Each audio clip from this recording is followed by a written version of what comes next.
Greetings, Earthlings. I know that I said on the last video we were going to get the Solar System Travel Guide done if it killed us. Well, I guess we're dead because I didn't get done. So this will be the last little bits that I didn't get to.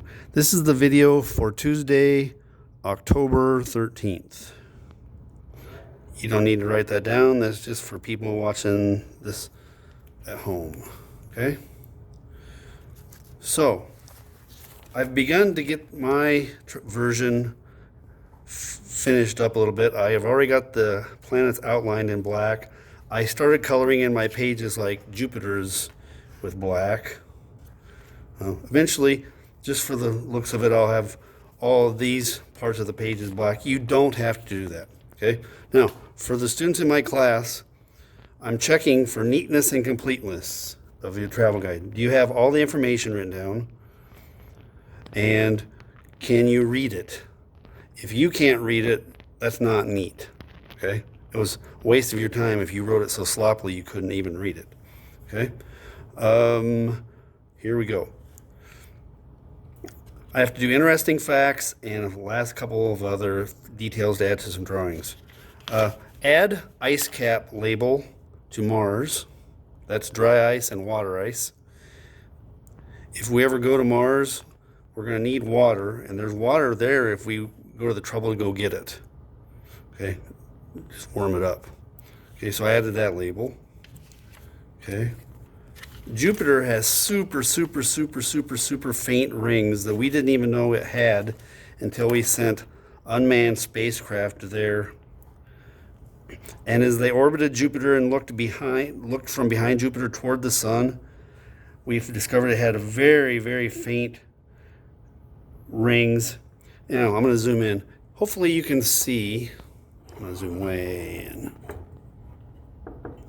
Hopefully you can spot the tiny center dot from where I used the compass on the original to make the circle. Okay, I'm going to try to hit that freehand with a thin black line.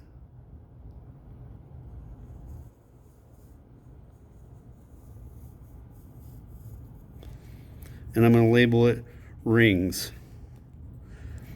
Jupiter has rings. Saturn has rings, obviously. Uranus has rings. I have to move my camera stand back up. Jupiter has rings, Saturn has rings, Uranus has rings.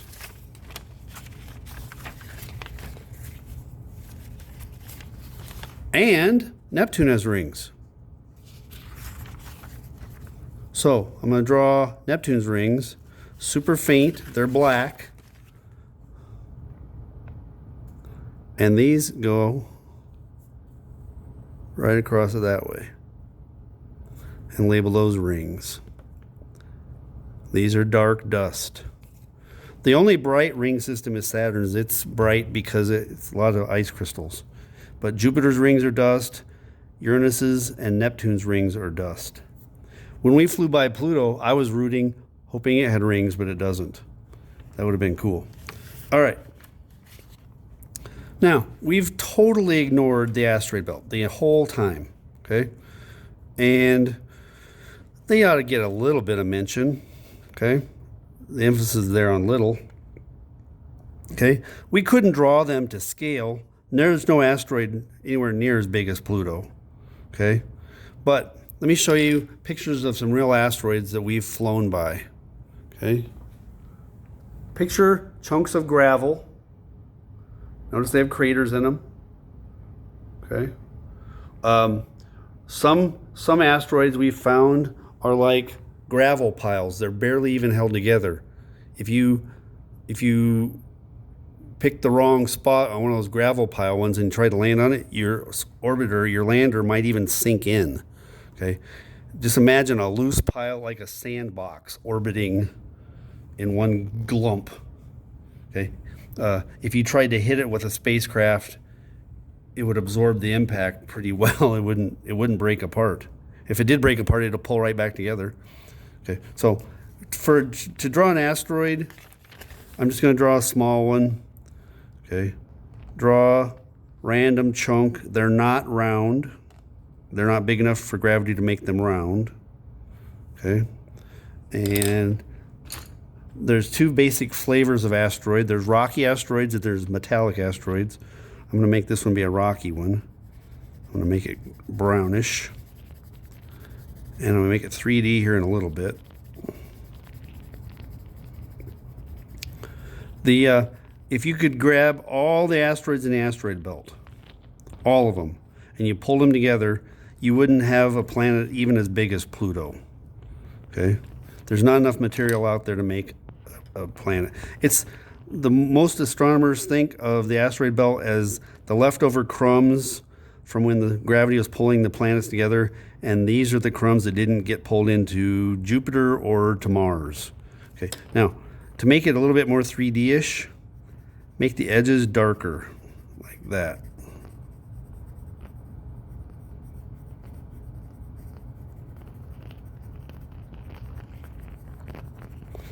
And I'm gonna give it a crater or two.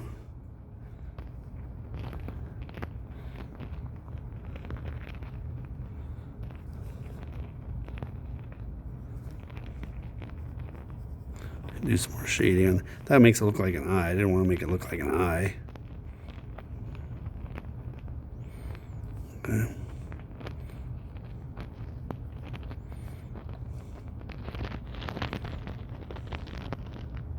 Okay, that's an asteroid. All right, next thing. Our labeled rings on those guys. Okay. All right, interesting facts, and then we'll call this done. I'm already at 7 minutes. Okay, interesting facts on Mercury. No atmosphere. It's the only planet that doesn't have an atmosphere. It's the only planet that doesn't have any storms. You can't have storms if you don't have an atmosphere. Okay, no atmosphere.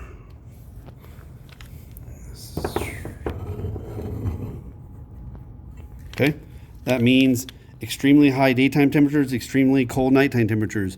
Anything that wants to hit Mercury, boom, hits Mercury, makes a crater. Okay. All right, Venus, deadliest planet. Okay, we're going to write quite a bit for this one. We're not going to write this much for the other ones. Okay, non-stop lightning. Zot! You're dead. Okay, non-stop lightning. 800 degree acid rain. That'll eat your spacecraft. Crushing air pressure. 90 times what Earth has. You'd have to have a spacesuit that was like a flexible submarine. That otherwise, its atmosphere would crush your body. Crushing atmosphere. So Mercury has no atmosphere, and Venus has too much. Okay, we're not going to write that much for these other ones, but man, Venus is nasty. Earth, only known life. We're looking hard. We haven't found life anywhere else. We haven't found the gases that life produces. We haven't found fossils. We haven't found poop. We haven't found anything. Okay? Only known life. Lots of water. Okay? Earth isn't made out of water, but it's covered by, it's 3/4 covered by water. Okay? Mars, pink CO2 sky.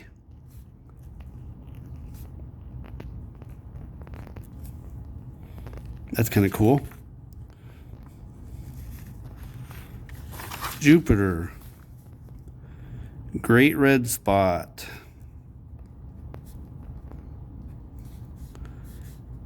Has been going for centuries.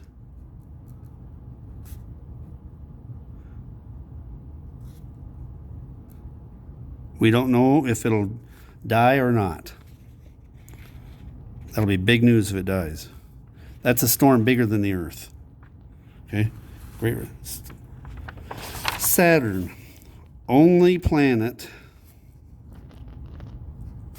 less dense than water. And that sounds really boring. It's the only planet that would float if you had a big enough kiddie pool. I'd take a very big kiddie pool. Only planet less dense than water. So if you could find enough water, more than water than we have on Earth, Saturn would float in it. The other ones would sink because of their densities. Okay? Uranus, hit by large object and tilted 98 degrees.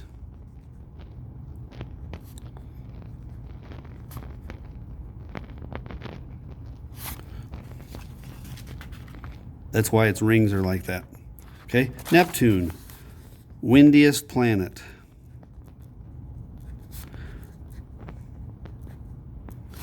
Winds over 1,500 miles per hour.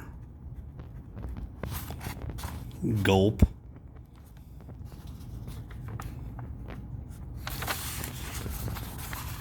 Poor little Pluto.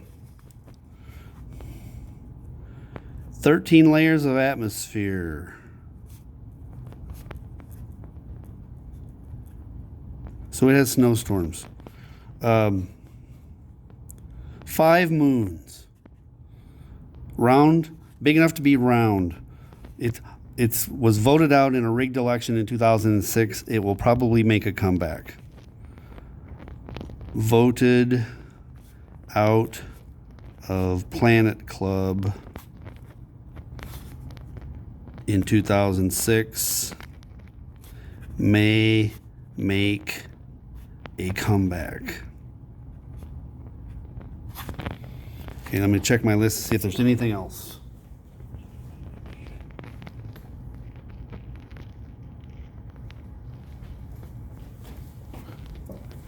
All right.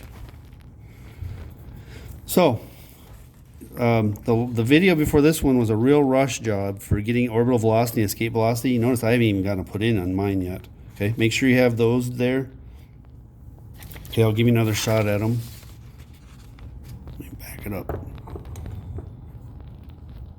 Orbital velocity is how fast the planet is going around the sun. Mercury is going the fastest because of gravity.